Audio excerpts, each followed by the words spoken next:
ओए हेलो, कहा?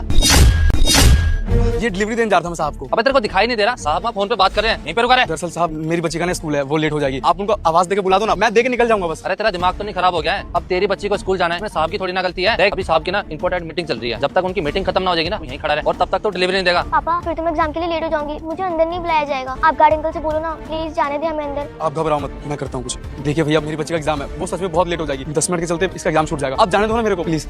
साहब दिखता नहीं है क्या मीटिंग में हूँ मैं? देखा, तेरे वजह से साहब ने मुझको डांट दिया। अब मैं एक बार भी नहीं बोलूंगा उनको। चुपचाप यहीं खड़ा रहे। साहब वो चुप कर। साहब 1 सेकंड सर, मैं देखती हूँ। तेरी हिम्मत कैसे हुई साहब को बोलने की? लगाऊं तेरे को अभी एक? अबे ओए तू है कौन और मेरे बॉस को क्यों आवाज दे जा रहा है? और तू कुछ बोला नहीं क्या? इसको कैसे आवाज लगा रही है मेरे बॉस को? अरे देखिए ना मैडम, ये डिलीवरी वाला कब से यहाँ परेशान कर रहा है। अब साहब की इतनी इंपॉर्टेंट मीटिंग चल रही है, अब मैं इसको बोल रहा हूँ कि यहाँ पे खड़ा रहे, लेकिन ये मान ही नहीं रहा। नहीं मैम साहब, दरअसल मेरी बच्ची का ना स्कूल है, एग्जाम है आज उसका, और वो लेट हो रही है, इसलिए मैं चिल्ला रहा था। आप ये पार्सल उनको दे दो ताकि मैं निकल जाऊँ यहाँ से। नहीं कहाँ से आ जाते हैं गवार। चुप रहो तुम। ओ हीरो इधर आ। एक्सक्यूज मी, आप हो कौन और मेरे बॉस को ऐसे कैसे बुला रहे हो? एक्सक्यूज मी, आपसे बात नहीं कर रहा हूँ, आपके बॉस से बात कर रहा हूँ। हाँ तू इधर आ। मैं आप ही से बात कर रही हूँ, वो मेरे बॉस है और आप इस तरीके से उनसे बात नहीं कर सकते, समझ रहे हैं? एक सेकंड इधर आना। तुम मेरे बॉस से ऐसे बात नहीं कर सकते, समझे? दो कौड़ी के इंसान, तेरी हिम्मत कैसे हुई मुझे आवाज लगाने की? ज्योति उधर है लीजी, जिसने मुझे आवाज लगाई और तुमने उसको रोका क्यों नहीं? सब मुझे भी नहीं पता ये कौन है और क्यों एक गवार की तरह आवाजें लगाए जा रहा है। मैंने इसे मना भी किया था लेकिन फिर भी ये चिल्लाए जा रहा है। कौन क्या करता है?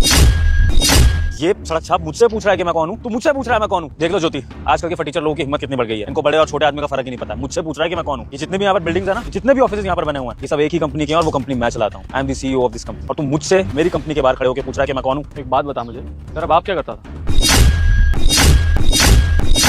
ओए अब तेरा बहुत ज्यादा हो रहा है। अभी तक तूने मुझसे बदतमीजी करी थी, अब तू मेरे बाप पे जाएगा तो तेरे लिए अच्छा नहीं होगा। अब मैं जितना पूछ रहा हूँ उतना बता, तेरा बाप क्या करता था? चौकीदार था मेरा बाप, but now he is the father of a most famous businessman जो बहुत रिच है एंड उसका बहुत बड़ा एम्पायर। और मेरा बाप रिटायर्ड है क्योंकि उसका बेटा एक मिलेनियर बिजनेसमैन है। क्या करेगा जान के? अच्छा तो जब ये भाई साहब अपनी बेटी को पढ़ाना चाहते हैं, उसको एग्जाम के लिए लेकर जाना चाहते हैं, तो अगर अपना ऑर्डर ले लेगा कोई प्रॉब्लम है? इस डिलीवरी वाले के लिए मुझसे लड़ रहा है। अगर ये डिलीवरी वाला थोड़ी देर वेट कर भी लेगा तो क्या चला जाएगा? मेरी मीटिंग इंपॉर्टेंट है, इसकी डिलीवरी इंपॉर्टेंट है। क्या चला जाएगा? बच्ची का एग्जाम है, एग्जाम छूट जाएगा उसका। हाँ भैया मेरी ना बच्ची का एग्जाम है और मैं गार्ड भाई साहब से कब से बोल रहा हूँ आप मेरे को जाने दो, मुझे बस ये पकड़ाना है और निकल जाऊंगा यहाँ से। फिर ये मेरे को जाने ही नहीं दे रहे। गॉड ज्योति, अब ये गरीबों के बच्चों के एग्जाम के बारे में मुझे सोचना होगा। मैं इतना बड़ा आदमी जो लाखों की मीटिंग्स करता हूँ, मेरी एक एक मीटिंग की कीमत लाखों रुपए होती है जो तुम जैसे लोग कभी सालों में भी नहीं कमा सकते। अब मैं इनके बच्चों के एग्जाम्स के बारे में सोचूं, अगर इसकी बच्ची एग्जाम के लिए लेट हो भी रही है तो क्या फर्क पड़ता है? क्या फर्क पड़ता है? क्या कर लेगी पढ़ लिख के? IAS बन जाएगी क्या? नहीं ना। डिलीवरी वाले की बच्ची है तो डिलीवरी वाली ही बनेगी। और अगर थोड़ी बहुत पढ़ लिख भी ली, अमीरों के अंडर जॉब करेगी, नौकरी करेगी, धक्के खाएगी, तो फिर क्या हो जाएगा? इसका स्कूल मिस हो गया तो उससे क्या फर्क पड़ता है? इस बात के लिए तूने मुझे परेशान कैसे किया? तू नहीं जानता कि मैं तेरा क्या कर सकता हूँ? मैं तेरी कंप्लेंट कर सकता हूँ पुलिस में, 2 मिनट के अंदर तू जेल में जाएगा। तू जानते नहीं कि मेरे पॉलिटिकल कनेक्शंस कितने हैं? तो फिर एक सिक्योरिटी गार्ड का बेटा इतना बड़ा बिजनेसमैन कैसे बन गया? जवाब है तेरे पास? अबे तू किससे कंपेयर कर रहा है मुझे? हाँ मेरा बाप चौकीदार था, उसने मुझे बहुत बड़ा बिजनेसमैन बनाया पढ़ा लिखा कर, लेकिन वो जमाना कुछ और था। उस टाइम हो जाता था ऐसा, लेकिन आज की जो महंगाई का दौर है ना।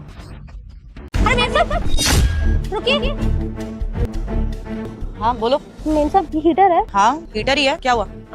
बेटा आप खेलो। आप इसे फेंक रहे हो क्या?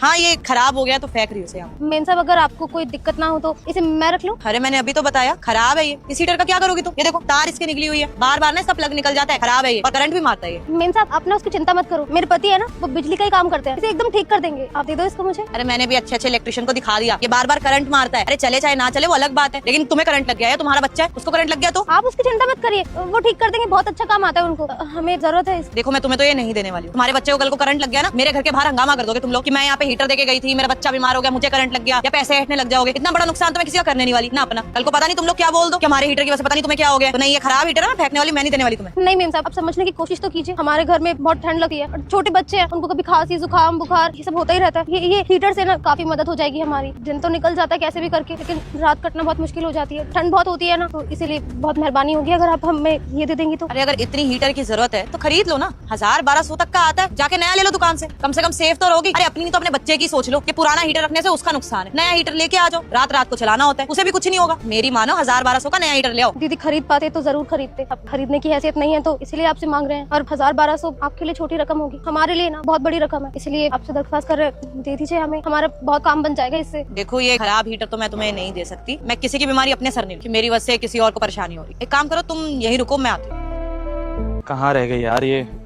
अरे अरे हीटर वापस क्यों लिए? फेंकने को दिया था ना मैंने तुम्हें। अरे हाँ, ये हीटर फेंकने ही गई थी। पहले तुम ये बताओ कि ये हीटर पूरा का पूरा खराब है क्या? नहीं नहीं, हीटर तो काम कर रहा है, वो बस जो प्लग था उसमें पानी भर गया था, इसलिए वो करंट मारा था। मैंने प्लग निकाल दिया, लेकिन अब पता नहीं ना वायर में पानी वगैरह हो, इसलिए मैं रिस्क नहीं लेना चाहता। चला सकते हैं इस हीटर को, कोई दिक्कत वाली बात नहीं है ऐसी। अच्छा, मतलब करंट नहीं मार रहा ना, अब ये बस प्लग की दिक्कत थी। हाँ बाबा चल जाएगा। तुम्हें घर वापस लेके जाना है क्या इसको? जो वापस लिया तुम्हें अगर यूज करना है तो देखो ये यूज नहीं करेंगे हम लोग, लेकिन रिस्क नहीं लेना यार। 2-2.5 की बात है, दूसरा ले लेंगे। लेकिन तुम बताओगी इस हीटर को लेके क्यों घूम रही हो मैडम? वो अभी ना मुझे एक दीदी मिली थी, उनके साथ ना एक छोटा बच्चा भी है, पूरे ढंग से कपड़े भी नहीं पहन रखे थे उन्होंने। उनको बहुत ठंड लगती है रात में, तो वो मुझसे हीटर मांग रही। मैंने उनको समझाया कि खराब हीटर है, करंट मारता है, लेकिन वो मान ही नहीं रही। कह रही कि बहुत ज्यादा ठंड लगती है, बच्चे की तबीयत भी खराब हो जाती है। तो मैंने सोचा एक बार तुमसे पूछ लूं कि अगर करंट नहीं मारता होगा तो उनको दे दूंगी, नहीं तो नहीं दूंगी। अच्छा तो ये बात है, मतलब तुम्हारी दान करने की आदत जाएगी नहीं है ना? अरे मत दो यार, वैसे भी वो यूज तो करेंगे नहीं, बच्चे तोड़ देंगे। लाओ मैं ही फेंक देता हूँ। अरे सही, किसी के काम आ जाएगा तो अच्छी बात है ना। अब हमारे लिए तो फेंका ही गया, क्या ही फर्क पड़ता है। बस तुम इतना बताओ, वो और उसका बच्चा सेफ तो रहेगा ना अगर ये यूज कर लेंगे तो। हाँ हाँ बाबा सेफ रहेंगे। अगर तुम्हें दे के आना तो जल्दी दे के आओ प्लीज, मुझे लेट हो रहा है, ऑफिस भी जाना है यार। हाँ मैं दे आती हूँ, उसका पति इलेक्ट्रिशियन भी है ना, तो वो ठीक कर लेगा बाकी कुछ होगा तो। अच्छा सुनो, तुम्हारे पास कुछ पैसे हैं? पैसे? पैसे क्यों चाहिए भैया? मैंने बताया ना, उन्होंने ढंग से कपड़े भी नहीं पहन रखे थे, तो थोड़े पैसे दे देते हैं, कुछ स्वेटर शॉल वगैरह ले लेंगे वो लोग। अरे यार अभी पैसे क्यों देने चाहिए इतना? वैसे भी देखो धूप निकल रही है, इतनी कोई ठंड नहीं है, इंसान आराम से रह सकता है। और उन सब लोगों को आदत होती है यार। मैं खुद ये जैकेट में मुझे गर्मी लग रही है, और वैसे भी अभी ये हीटर भी खरीदना 2-2.5 पे इसमें भी खर्च होंगे। अच्छा सोफिया बेटा, मैं ऑफिस जा रहा हूँ। जी पापा।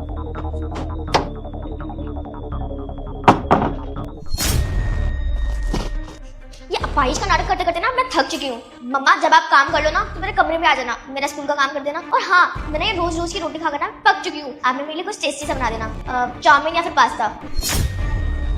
ये सब क्या था? तुम तो आज ही इसका रूप पहली बार देखते हो, मैं रोज देखती हूँ। तुम्हारे जाने के बाद ये ऐसे ही व्हील चेयर से उठ जाती है और मेरे ऊपर रोब झाड़ती है, मेरे लिए ये कर दो वो कर दो। मेरे से तो सीधे मुंह बात तक नहीं करती। अगर मैं ये सब तुम्हें बताती तो तुम्हें लगता है ये मेरी सौतेली बेटी है, तो मैं झूठ बोल रही हूँ क्योंकि मैं इसे अपनी बेटी नहीं मानती। लेकिन सच तो ये है कि इसने आज तक मुझे अपनी माँ नहीं माना। लेकिन ये ऐसा कर क्यों रही है? ये तो तुम्हें उससे पूछना पड़ेगा, तुम उसके पापा हो। मेरे से तो ये सीधे मुंह बात ही नहीं करती, मुझे कभी अपनी माँ समझा ही नहीं है इसने। पूछो क्यों करती है ये ऐसा।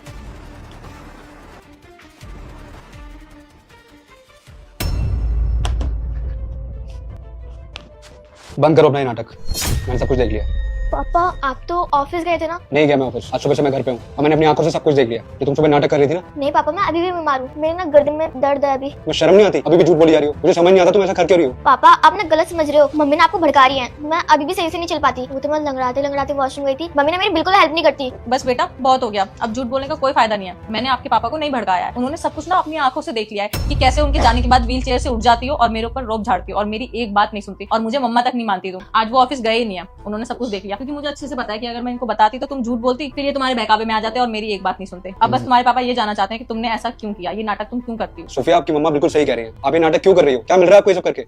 पापा मुझे लगा ना कि आप दूसरी शादी करने के बाद मुझे छोड़कर मम्मी को ज्यादा प्यार दोगे, इसलिए मैंने ये सब अपाहिज बनने का नाटक किया ताकि पापा मुझे प्यार दें और इनके साथ भी रहें, पर सबसे ज्यादा मुझे प्यार करें और किसी को प्यार ना करें। और वैसे भी मैंने मम्मी को बहुत प्यार करती थी और वो भी मुझसे बहुत प्यार करती थी, और उनकी जाते ही आपने इनसे शादी कर ली और मैं उनका प्यार ना किसी और को दे नहीं सकती।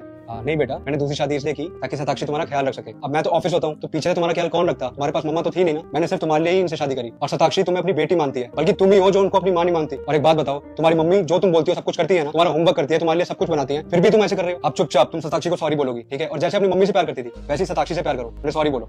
बस बहुत हुआ, मैं उनका प्यार इनको नहीं दे सकती, मुझे इनके साथ नहीं रहना। ठीक है, तुम इनके साथ नहीं रहना ना, ठीक है, फिर तो तुम्हें हॉस्टल ही जाना पड़ेगा। नहीं पापा, हॉस्टल मुझे हॉस्टल मत भेजना प्लीज, मुझे इनके साथ नहीं रहना, पर आपके साथ तो रहना है ना पापा। सताक्षी इसका सूटकेस पैक करो। नहीं पापा मुझे हॉस्टल मत भेजो, मैं इनके साथ रहने का ट्राई करूंगी पर ना हॉस्टल नहीं जाऊंगी। प्लीज पापा, आज के बाद ना मैं इनके साथ ऐसा कभी नहीं करूंगी। नहीं बेटा, मैं भी तुम्हें हॉस्टल नहीं भेजना चाह रहा था, मैंने ये सब तुम्हारे लिए किया था, मैं भी तुमसे अलग नहीं रह सकता। अब जाओ अपनी मम्मी से गले मिलो और उनको सॉरी बोलो। सॉरी पापा, सॉरी मम्मा, आज के बाद मैं कभी ऐसा नहीं करूंगी। ये सिखाया मैंने तुम्हें, ऐसे तुम्हारी दोस्त है ना, तुमने थप्पड़ क्यों मारा उसको, इसलिए स्कूल भेजती हूँ मैं तुम्हें। पहले उसी ने स्टार्ट किया था। सोफिया कैसे बात कर रहे हो अपनी मॉम से आप खुद देखो ना, अपनी मम्मा से बदतमीजी कर रही है आज ये, और आज इसने अपनी दोस्त को थप्पड़ मारा। ये सिखाते हो आप इसे स्कूल में? स्कूल में तो ये बहुत वेल बिहेव चाइल्ड है, कभी ऐसा कुछ करती नहीं है, बट आज पता नहीं क्या हो गया इसे। क्या बदतमीजी है ये? फिर बोलो। मुझे आपसे बात नहीं करनी। सॉरी मैम, पता नहीं ये ऐसे बिहेव क्यों कर रही है, थोड़ा स्कूल में भी आप इसका ध्यान रखिए। Sure, it's okay.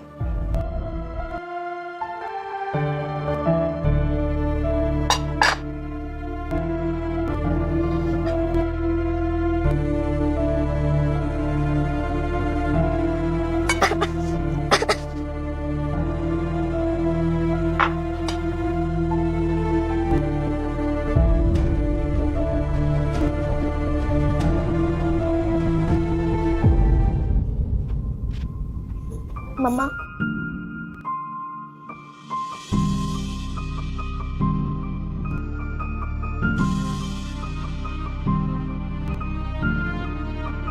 अरे सोफे बेटा आजा आजा। अच्छा बेटा, हाँ क्या हुआ, ऐसे उदास क्यों है?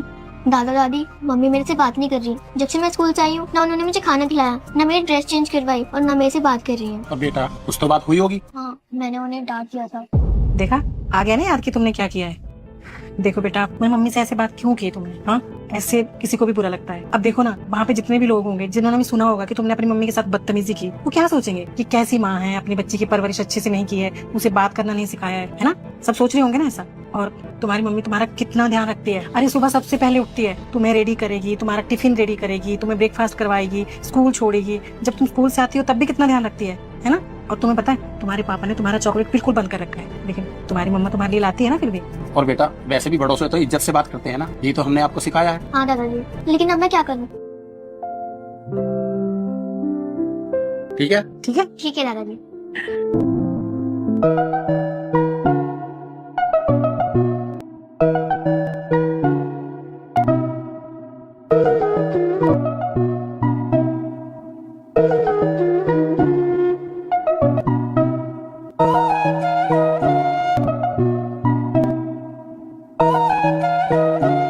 मम्मा जब मैं सैड होती हूँ तो आप मेरे लिए फेवरेट खाना बनाती हो।